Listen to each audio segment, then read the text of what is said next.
Good morning, everybody. So today I'm here to talk about a topic that unfortunately is a little deep, but if you listen to the last episode with Ernest James and you listen to two episodes before that with Dana Kay, you will understand that it is a topic that needs to be discussed. It is the silent epidemic of suicide.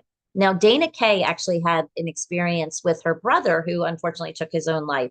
So she talks about that healing journey and how she got over that and how she worked through that and how she coaches other people to help people with that.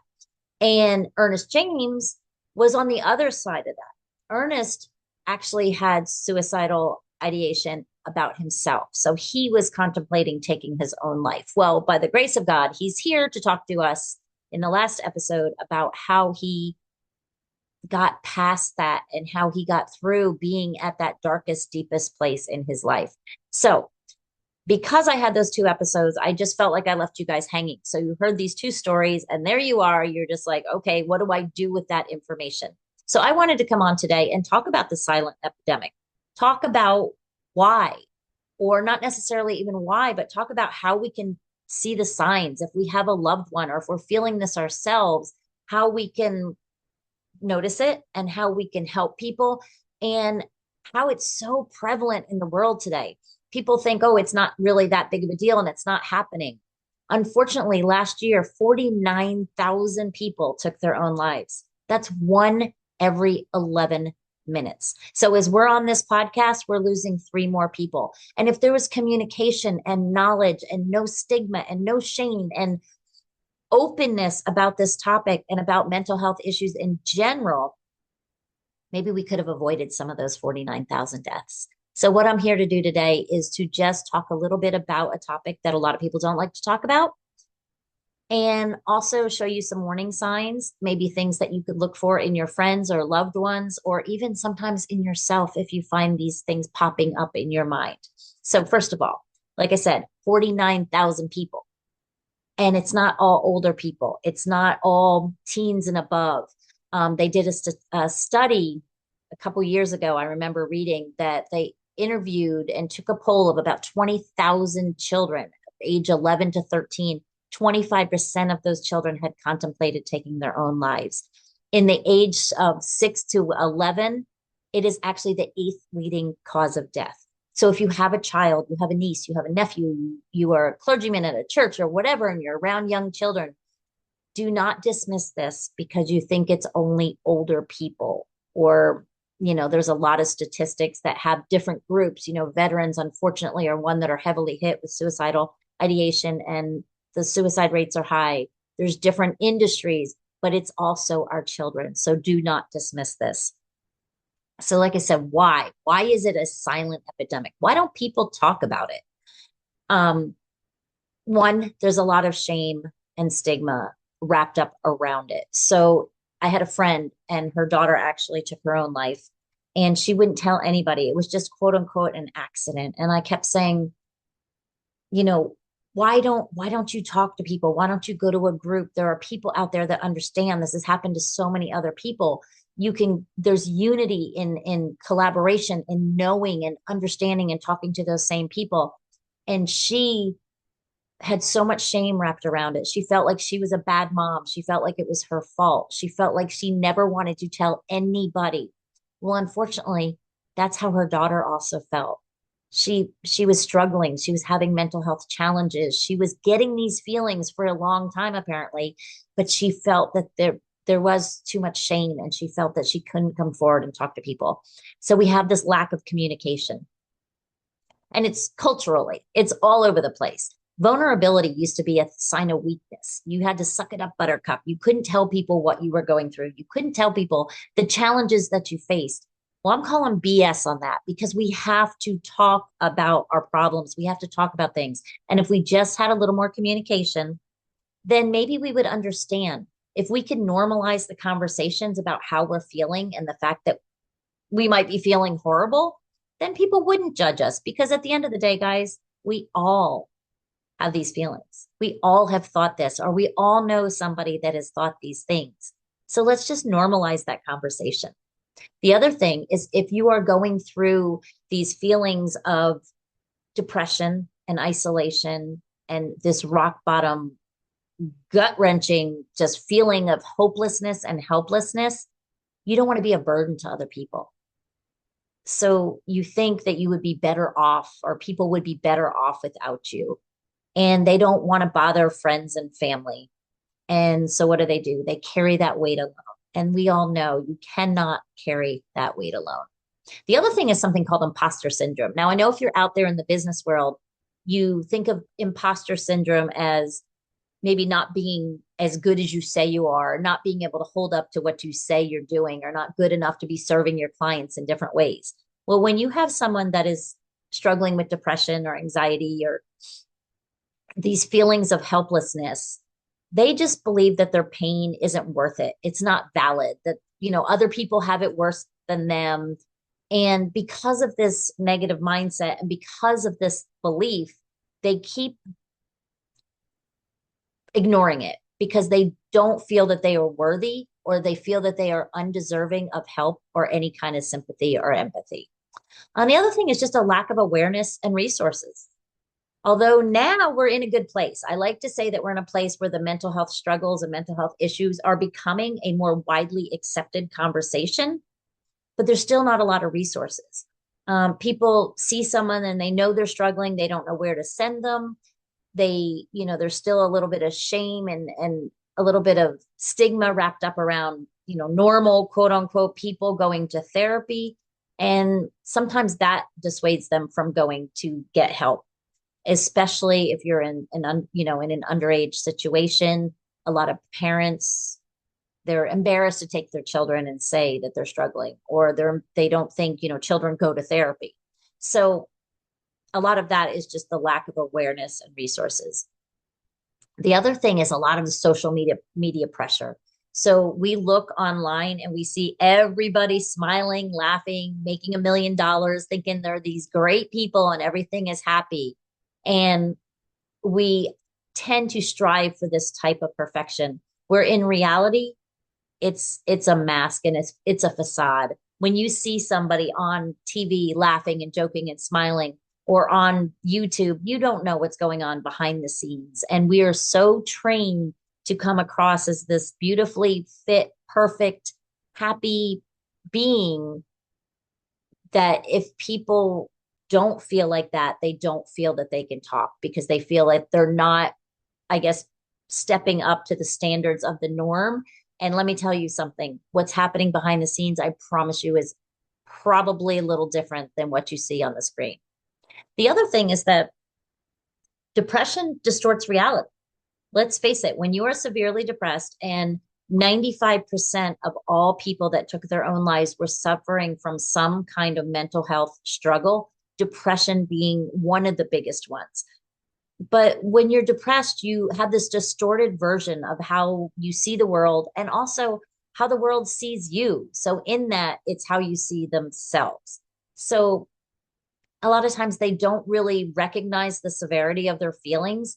They believe that, they'll get over it, or that things will, not going to improve. And they're just so wrapped up that they can't see the hope and the future and the lack of helplessness. So it's just a very big distortion of reality. And a lot of times they don't even believe that they can get better. A lot of times they think, this, I've heard people that have written notes and said there's no other way. When you're depressed and you're struggling with severe depression, you have a mental fog, your emotions aren't stable, you're not yourself at all. So you get yourself trapped in this feeling of this unescapable situation. Well, if you're listening, I'm here to tell you, my friends, every situation is escapable. Go listen to the episode. I believe it was episode 155 with Ernest James. He talks about how he escaped using something ironically called the fun method. So he'll talk about that. But trust me when I say that every situation can be changed. I promise you that. So if you have a friend, or even yourself, and you're thinking, oh, I don't know, this doesn't look good. I'm kind of a little nervous about them, or I'm worried about what they're thinking or what they're doing. What are some signs do you think that someone might be struggling with suicidal thoughts? If you're on YouTube, pop them in the comments. If you're just listening, think about that. What are some signs? What do you see that your friends have done or somebody you've heard something say? There's physical cues, behavioral cues, and verbal cues I like to talk about. So the physical cues, people might stop sleeping. They're sleeping too much, or they're sleeping too little. They change their appearance. Sometimes somebody that used to be really clean cut and well taken care of, now all of a sudden they kind of lose interest in how they look and what they eat. And they don't brush their hair. Sometimes they turn to drugs and alcohol and they just become someone different. They just change and you literally can see it. Sometimes it's a gradual downhill slope and sometimes it's immediate. You literally can have someone one day that seems to be bouncing around happy, and then all of a sudden it's like, wow, they've gone 2 weeks and they haven't showered, or you start to notice little differences. So watch for those physical cues. And if it's yourself and you're feeling bad and you find yourself struggling to get in the shower, or you find yourself thinking to yourself, I don't care what I look like, it just doesn't matter. Everything matters. You matter. So, another thing. So, what are the behavioral cues? So, a lot of things are they withdraw from friends, families, activities. You might find someone that was very interested in sports, all of a sudden he quits a team. Very not like him or her. They withdraw from, like I said, they withdraw from their friends. All of a sudden, your friends don't want to hang out with you. They don't want to go out and do things. They just want to stay home in their room. And they just always are saying things like, I want to be by myself. That is not a normal cue. If they lose those interests in hobbies, that is a big one. If you see a star athlete all of a sudden quit or decide he wants to quit his team, red flag, big red flag. What about another one is if they start giving away possessions or start things, they just start giving away stuff, or they start saying goodbye to loved ones and making comments that kind of show permanency, I guess you could say. Those are some signs.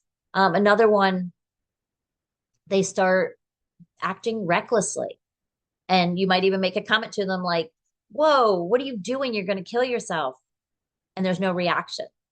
That's a big sign. So a lot of it is a lot of risk-taking behaviors. They start engaging in promiscuity. They start drunk driving. They start doing things they never would do before. Those are all big signs. And then the next thing I like to talk about is the verbal cues, because these are huge and you hear them all the time with people of all ages. And I caution you, I used to blow it off. I used to think, oh, they didn't mean that, or haha, that's just funny. But now, at least if you hear some of these things, put it in the back of your mind, kind of make note of it, and then watch the other behaviors, because one comment, one behavior, one thing is not necessarily a telltale sign, but they're all little red flags. And if you have a couple of these things going on simultaneously, that would be a time to work. So some of the verbal cues, you will hear things, people say things like, I just can't take it anymore. I'm sick of this. I'm done. I'm over it for good. I feel like a burden to everyone around me. No one will miss me if I'm gone. Think about these things as I'm saying them. Pause and think about them. Have you ever said them in your mind, or have you ever heard somebody else say them? I'm better off dead. I just want to escape everything. I don't see a point in living. Nothing's ever going to get better. Have you ever heard any of these statements? Because if you have, sometimes those are cues that people are at the bottom. They're at the bottom of they're at their wits' end. They've had it up to here with the hopelessness, the helplessness, and they're seriously starting to think people would be better off without them, or that they would be better off if they weren't here. And we want to make sure that that never happens. Remember, we talk a lot about on this podcast about what we think about, we bring about. And if we're constantly reinforcing those sayings that we're saying, eventually we're going to start to really, really, really believe it. And it's going to dig in deeper and deeper. So, what do you do if someone that you love opens up and talks about suicide? What do you do if you hear some of those questions? or you hear some of those comments. I'm going to go over a couple things that I would suggest you do, and then some things maybe what not to do. Because we all know that's why we avoid things like suicide or mental health issues, because we don't know what to say. We don't know how to say the right thing. So we don't say anything at all, right? Or we say the wrong thing and then we beat ourselves up about it. But I'm just going to give you a couple little tips and tricks. So, what do? You listen without judgment. People want to be heard. If they're starting to say things like, this world would be better off without me, listen. Listen actively, show empathy and understanding. Do not try to fix the situation or offer solutions. Just to start with, just listen. Next thing, nudge them to get professional help. Suggest they speak with someone, like talk to them. Say, have you ever thought about talking to a counselor or a therapist? Offer to help them find one. Go with them to their first appointment. Do what you have to do to get them the help they need if they're comfortable. The next thing is, if they're serious, and you truly believe they're serious, stay with them. Ask them that, tell them, if I feel like you're in like danger, I would like to stay with you. If it gets to that point, try not to leave them. Or if you do leave them, try to get them to be going somewhere to get help. And this is obviously if they're in immediate danger. Um, don't leave them alone. Make sure they're somewhere safe until help gets to them. Now, if it's just the comments where you start to hear it and they're not actually physically saying they're going to harm themselves, you got to play that as it comes, and you kind of got to use your judgment with that one. But if they're in serious crisis and they're telling you, I feel like if I go home right now, I'm going to hurt myself, do not let them be alone. And the other thing is, take it seriously. Like I said, if you get one little comment like, man, I would be better off dead, address that and question it and listen to them and maybe ask a couple questions, but take it seriously. Don't just brush it off as she's just having a bad day. We have a guy at work that I work with, and he's constantly saying things like, I'm going to go home and kill myself. And it really bothers me. And I always tell him, stop joking like that, because he always says, oh, Tammy, I'm just joking. But I don't know that. And just the thought that he keeps saying that bothers me. But I can't obviously go home with him every day.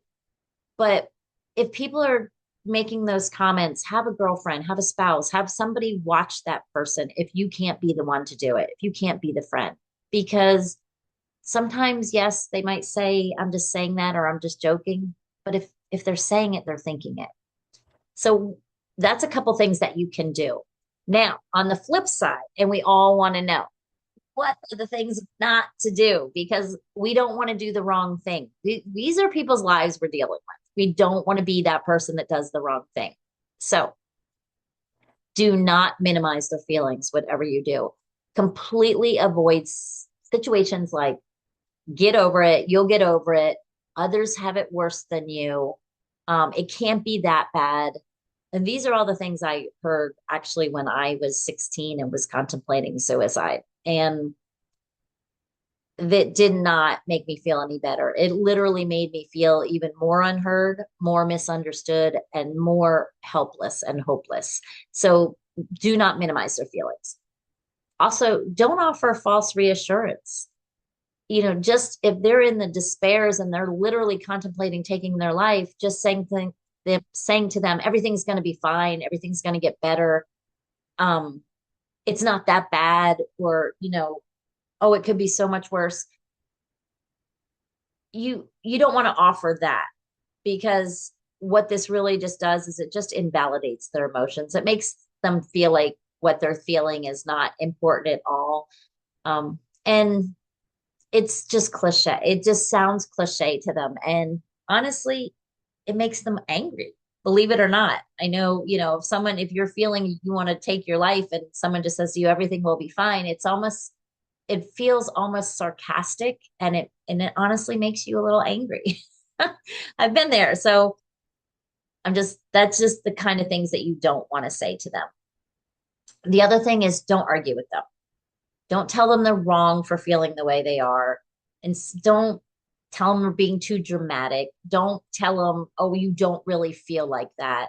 Don't argue with them, because they do feel like that. And it just makes them feel again unheard, misunderstood, and even angrier and even sadder and more, even more desperate. So those are the things you don't want to do. You don't want to minimize the feelings. You don't want to offer that false reassurance. And whatever you do not want to argue with them. Really, what you want to do is you want to be there for them. You want to be their friend. You want to be that person that just listens, offers support, offers guidance, offers help, offers whatever you can. So some of the things that you might want to say is, you must be feeling terrible. Is there anything I can do for you? Or I'm sorry you're feeling so badly. What can I do for you? What kind of support can I give you? How can I help? So what do you want to do? You want to make sure they have resources. You can get them to text star 988. They can call that or they can text that. It's a hotline. You can get them to call the National Suicide Prevention Lifeline, 1-800-273-TALK. You can text, there's a home to 741-741. And I think if you look at your phone, let me see if I'm right. Um, Yes, if you look at your phone, it's just the first line that goes down, 741-741 on a phone. So it's just texting right down there. And you can also visit the suicide prevention lifeline.org, and that is a 24/7 prevention chat. So get them to the right people. That's really what you want to do. You want to offer support. You want to offer resources. You want to let them know they're not alone. You never want to make someone feel bad about feeling bad, because it's the end of the day, that's what you want to do, is offer encouragement and support. So I don't know if any of this was helpful for you. I really hope it was. I know we've all run across people that have talked about maybe ending their life, and we never know whether to take them seriously or not. And I encourage you, I beg of you, take them seriously. You'd rather be wrong and then be safe than be wrong and not do anything about it, if that makes sense, or be right, not do anything about it. Um, like I said, 49,000 individuals last year took their own lives. And I truly believe if we could open up and normalize the conversation about mental health struggles, we could avoid so many of this. So if you have any questions, please, please, please reach out. Like we can have a chat. I would love to talk to anybody if you're concerned, if you have a question, if you have a friend, if you don't know what to say, if it's yourself, whatever it is. But remember those numbers and make sure you have access to them if you feel that you need them. I don't want this episode to be at all triggering for anybody, or if this is stirring up some emotions, please reach out. I don't want this to be harmful to anybody. I wanted it to be tips and tricks so that you knew how to help a loved one, a family, a friend, a coworker, a school, a peer, whatever it is. So we can all save a life today. And I hope you guys get something from this. You have a blessed day, and I will reach out soon. Bye.